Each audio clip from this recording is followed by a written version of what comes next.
You went to high school with Tommy Flowers from Oleander, right? And that was at Foothill High? At Foothill High. At 13, my stepfather's job changed and moved us to an unknown place at the time called Livermore. Couldn't stand Livermore, so I moved to live with my father in Citrus Heights. Man, the vibe at that high school at that time, that period of the '80s was outstanding, dude. And Tom was there. And when I first, did you know him really well? Yeah, he looked like a cross between David Gahan and Bono. Really? He had long hair. He had the. Everyone was doing that Prince thing. Okay, right. Kind of came down like that. Mine did it, but with a Jerry curl. That MTV look. Yeah, exactly. Right. He looked very, very much Duran Duran. Okay. Very silent. So did you guys make music together? We jammed a lot. I don't remember actually ever recording anything with Tom. Now I've got all of our old tapes. When we were actually recording stuff, and when I was going home and writing lyrics, and Derek was writing lyrics, and Carl was writing lyrics, and we had a little drum machine and stuff. I don't remember Tom being there. Okay. I think actually Tom wanted to go off and do his own thing. And his thing was, at the time, he really wanted to be the front man of something that was very, very U2. Okay. And that wasn't going to fit for me. I was extremely Princed out. Okay. Extremely Princed out. Right. Thankfully enough, when I listened back to those tapes, which was just as recently as a couple days ago, none of our stuff sounded like Prince. Early on, I didn't know how to play guitar, so that saved us. But then once we started getting our keyboards together and started getting our drum machines and our sequencers together, thankfully our stuff still didn't sound like Prince, although you can hear a lot of that a lot of time kind of sounding riffs going down guitar licks, and just these funky bass lines, you know. And at the time, I wasn't going to be, you know, I wasn't going to have like a home instrument. I was just going to play whatever I was going to play to make the jam come out. So, you know, me and Carl and Derek would always be switching instruments. One minute, you know, I'm playing keyboards. Next minute, I'm programming drums. Next minute, I'm playing, you know, slapping out a little bass line. Not ever being taught to play any of this stuff. I just know what I like to hear. Wow. I know how to find whatever it is. And simple enough as it was, most of the best music in the world is quite simple, unless you're talking about some classical stuff. And it's got to be relatable. It's got to be relatable. People are going to buy it. And you know, people got to be able to pick up on it. Yeah. You know, when I was a little kid, I totally remember just standing over my dad's record player and just watching the turntable turn all day long. You know, that was like a favorite thing of mine. So I've always been in love with music, but something about Prince and something about Rick James, those guys made me want to do it. Do you want to stand out? I want to stand out. In California, if a whole bunch of rock stars got together and started just putting in some money and making it more important for teachers to be who they are and making what they do seem more important, that would make more kids want to be teachers. The more kids that want to be teachers all of a sudden become cooler. Anything a kid wants to do is because he sees someone who's cool in his eyes doing it. If you've got kids who look at their teachers as cool people, they're going to listen to those teachers. They're going to get the education that they need, and they're going to excel, and teachers will be respected. And teachers will then, and the teachers that you have then will then take a lot more pride in what they do. Are there records that speak to people in that way right now, or is there that opportunity? Off the top of my head, I don't hear anything on the radio. Now, when this little interview is over, oh man, I could have said that. Oh man, yeah, there's that. Just top of mind, I don't hear anything on the radio that's powerful. I don't hear. But it has happened before. Certainly. Yeah. What's going on? Marvin Gaye. We were talking about that earlier today. You know, the music of Janis, the music of Jimmy. Aretha Franklin, Respect. Certainly. What really. The sister anthem. Yeah, exactly. Like, not sister, a woman anthem. You know, it doesn't matter white or black or whatever. Hip hop is a great example of kids are going to be taught something.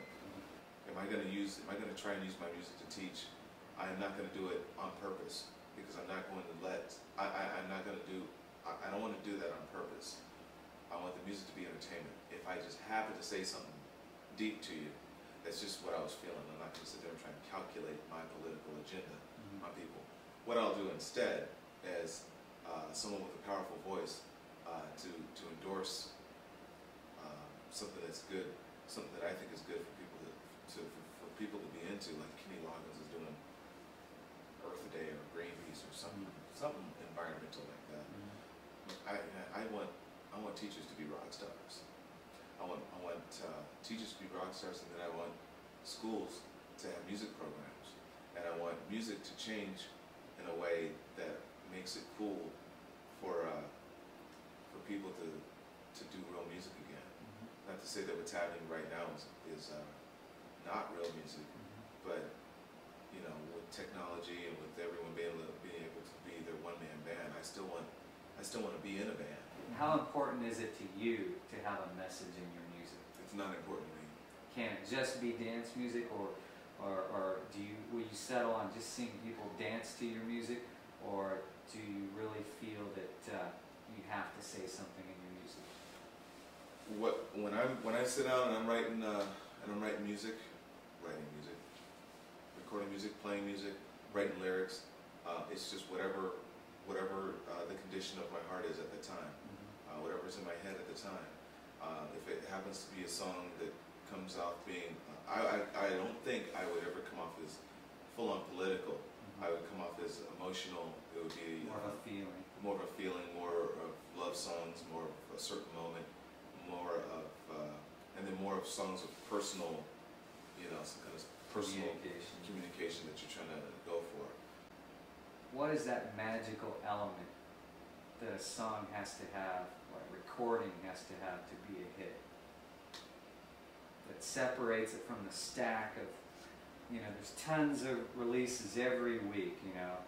Only a certain small percentage will ever be heard by the public, and even a smaller percentage of that will ever become a hit, will be accepted by the public.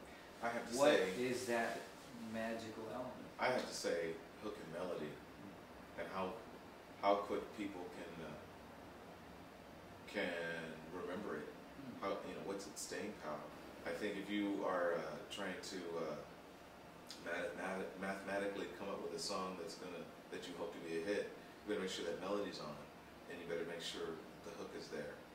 And then, of course, third is what's being said, because there's a lot of songs out there that I don't necessarily like what they're saying, but you're caught up in the groove. You know, you're caught up in the groove. What about rap music, where it doesn't necessarily have to have a melody up front? Maybe the background arrangement has musical elements, but you know, the vocal doesn't necessarily have to be melody driven. What's the hook in rap music? Why has rap sustained as long as it has, to the point where it dominates the mainstream? Certainly. What I notice about rap is the exact same thing about every other type of music. Whatever has people hooked in the country, and whatever makes the biggest country jams, whatever makes the biggest top 40 jams, whatever makes AC/DC, You Shook Me All Night Long, the jam that it still is, they do have hooks. While it's not a melody, it's a chant. I noticed some of the best songs out there, party jams, the singing parts of those songs aren't the most vocally challenging songs. Hip hop, it's really easy. It's accessible. Anybody can do it. You don't have to learn how to play anything. You don't have to. And what they're saying is so hypnotically chanting that it gets the whole party going. And parties are all about, you know, chants. That's why MCs at dance parties are so cool.